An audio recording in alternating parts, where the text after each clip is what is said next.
Hello à tous et bienvenue sur cette vidéo. Aujourd'hui on va parler d'un sujet bien intéressant parce que je pense qu'on a besoin de, encore une fois, remettre les choses au clair, que vous puissiez avancer dans vos relations. Je pense que vous avez déjà vu le titre, mais je vais vous parler du fait de croire que si on rencontre un homme sécure, on va guérir, entre guillemets, de nos blessures et de notre attachement anxieux. C'est pas du tout le cas. Ou en tout cas, c'est pas réellement ça. Et j'aimerais vous en dire plus dans cette vidéo. Peut-être on vous a souvent conseillé, parce que vous avez souffert en amour, parce que vous en avez marre de pas trouver les bonnes personnes, de toujours vous retrouver avec des hommes évitants, fuyants, indisponibles, narcissiques, toxiques, etc. On vous a dit, si t'en as marre, finalement, trouve quelqu'un qui est gentil. Trouve quelqu'un de bon pour toi, quelqu'un de sécure. Et tu verras, tout ira mieux. Peut-être que tu l'as déjà fait ou tu y penses régulièrement, peut-être à le faire. Et aujourd'hui, je vais te dire une vérité qui peut changer ta perception et te permettre de te libérer un peu de ce fantasme-là. Sortir avec un homme sécure ne va pas t'empêcher de revivre de l'anxiété. Sortir avec un homme sécure ne va pas te libérer complètement de ton anxiété. Ça, c'est un fantasme. C'est quelque chose que tu idéalises. C'est encore une fois aller chercher à l'extérieur un sauveur pour te sortir de ta situation. En réalité, ça reviendra, mais sous une autre forme. Ton anxiété ou tes comportements d'auto-sabotage. Parce que le problème, c'est pas réellement lui, c'est pas réellement les autres. Et je vais t'expliquer aujourd'hui pourquoi et comment faire pour vraiment changer les choses. Soyons honnêtes, quand en réalité on est pleine de souffrance en amour, dans le sens où on a vécu beaucoup de deuil amoureux, beaucoup de ruptures à répétition, beaucoup de schémas, beaucoup de relations qu'on a l'impression dans lesquelles on s'est oublié, on s'est perdu, on a perdu quelque part une partie de notre identité, une part de notre joie de vivre peut-être. Le premier réflexe, c'est d'aller chercher à l'extérieur un sauveur. D'aller chercher à l'extérieur quelqu'un qui pourrait nous guérir de nos traumas, de nos blessures, de nos relations passées, même de notre première relation avec nos parents. Et c'est complètement humain de se dire, c'est lui le problème, il est évitant, il est indisponible, donc je vais trouver quelqu'un, cette fois-ci de stable et tout ira bien finalement dans ma vie. C'est normal de chercher à l'extérieur un sauveur. Parce qu'on a été blessé par le lien, on est né avec le lien et on guérira avec le lien. Ça, c'est une certitude. Par contre, si toi, tu ne regardes jamais tes responsabilités, ton pouvoir quelque part, c'est-à-dire tes besoins, tes valeurs, tes limites, t'arrives pas à te sécuriser par toi-même, t'arrives pas à te comprendre, du coup t'arrives pas à l'exprimer à l'autre, tu vas être trop dépendante de l'autre en fait. Parce que tu penses que c'est à lui de te rendre absolument heureuse. T'es en fait dans un absolu, tu vois qu'une partie de la réalité. Et tu crois que si lui vient te sauver, c'est bon, tout ira bien dans ta vie. Mais le jour où il est plus là, le jour où en fait, il regarde aussi à quel point peut-être dans tes comportements, tu peux abîmer aussi la relation. Parce que tu es trop accroché, tu en demandes trop, tu as trop d'attentes irréalistes. Là aussi, en fait, le but, c'est d'arrêter de regarder à l'extérieur un sauveur, mais d'aller aussi chercher en soi. En quoi, moi, j'arrive aussi à me responsabiliser par rapport à mes propres responsabilités et mes émotions, mes limites, mes valeurs, mon fonctionnement, mes peurs, mes pensées, mes comportements.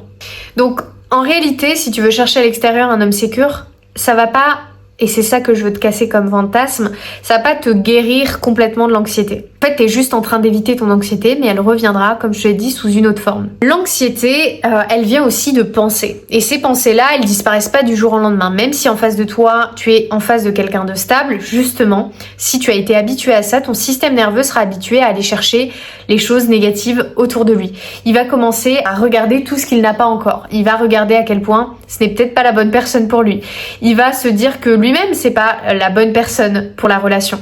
L'anxiété, elle attend, elle patiente et elle attend juste des moments où elle va aller chercher même des moments, parce que surtout quand ça fait longtemps on est dans ce schéma de pensée là, on va retourner là-dedans même si tout va bien, parce que on a été habitué à ça. Notre système nerveux est prêt à attaquer, à s'activer à tout moment. Je vais te dire aussi autre chose, la plupart du temps, les personnes aussi qui ont envie de trouver un homme sécure, en fait, elles vont se retrouver avec des hommes non sécures mais passifs. Des hommes qui posent pas leurs limites, des hommes qui te laissent faire ce que tu veux, qui sont agréables mais qui s'adaptent en fait constamment.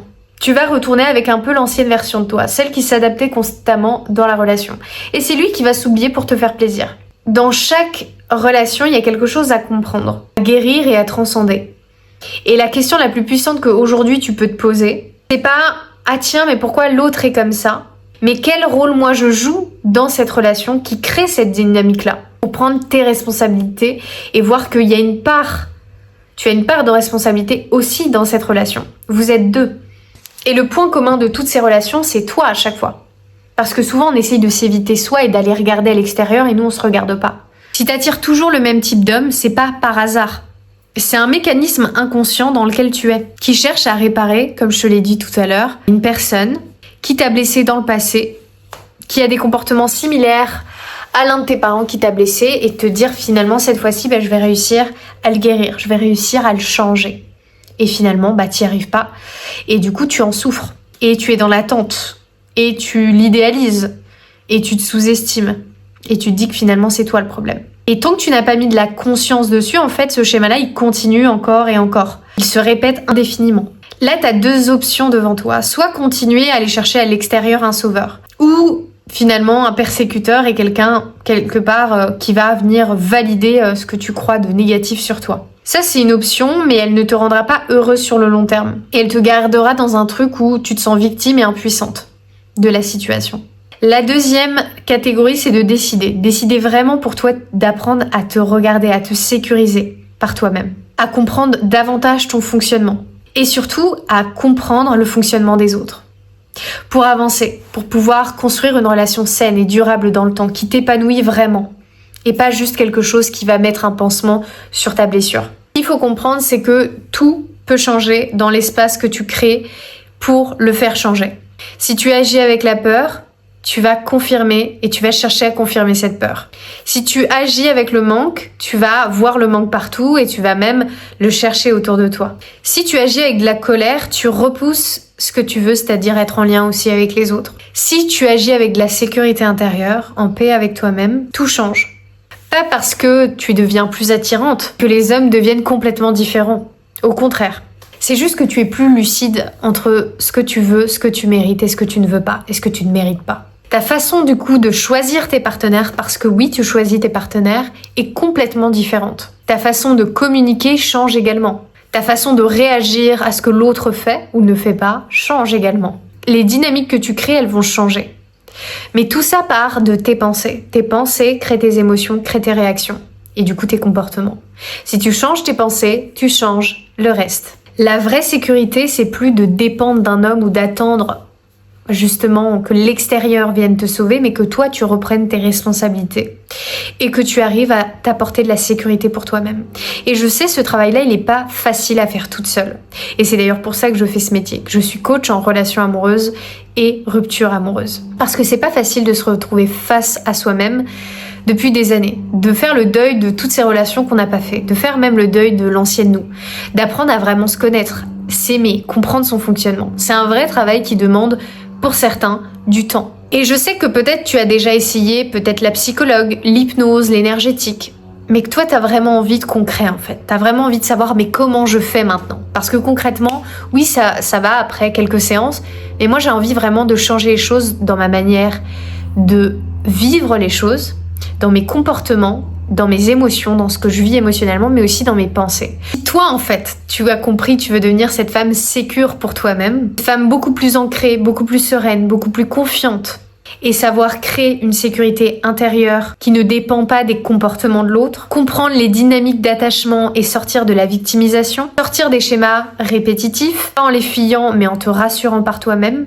devenir stable et apaisé pour toi, revenir à ton corps, à ton enfant intérieur, t'apporter l'amour dont tu n'as jamais reçu et redevenir cette femme rayonnante, pleine de joie. Parce que oui, elle existe et elle a déjà, je pense, été en toi. En tout cas, si ça te parle depuis le début de cette vidéo. Ce n'est pas un rêve, c'est pas réservé à quelques femmes dans le monde parce qu'elles sont chanceuses, mais c'est un chemin. C'est un chemin dans lequel potentiellement, si tu regardes cette vidéo, tu es appelé depuis pas mal de temps. Et il commence souvent par une décision. Si tout ce que je viens de te partager résonne pour toi, si t'en as assez de rejouer toujours les mêmes histoires, et que tu sens que c'est le moment venu pour enfin changer ta vie amoureuse et changer ta vie personnelle, te retrouver toi, enfin, et arrêter de t'oublier. J'ai créé un accompagnement, l'accompagnement Femme Sereine. C'est un accompagnement de 3 mois en individuel avec moi. Et c'est un espace pensé pour les femmes qui vivent de l'anxiété, de la dépendance affective, de la peur depuis peut-être des années, depuis toujours finalement. Et c'est un espace pour te comprendre en profondeur,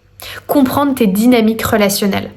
Apprendre à te sécuriser par toi-même, apprendre à te connaître, apprendre à t'aimer, apprendre à poser tes limites, à communiquer, à sortir enfin de ces schémas qui t'épuisent depuis des années, sans blâmer, sans que tu te victimises, juste en prenant conscience et en mettant en place des actions différentes dans ton quotidien.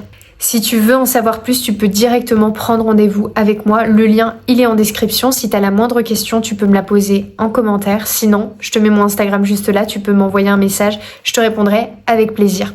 Je t'envoie plein de belles ondes. Si tu as envie de me partager qu'est-ce qui t'est venu en regardant cette vidéo, n'hésite pas. N'hésite pas à la liker et à commenter. Ça me ferait extrêmement plaisir. Et puis, je te dis à la semaine prochaine.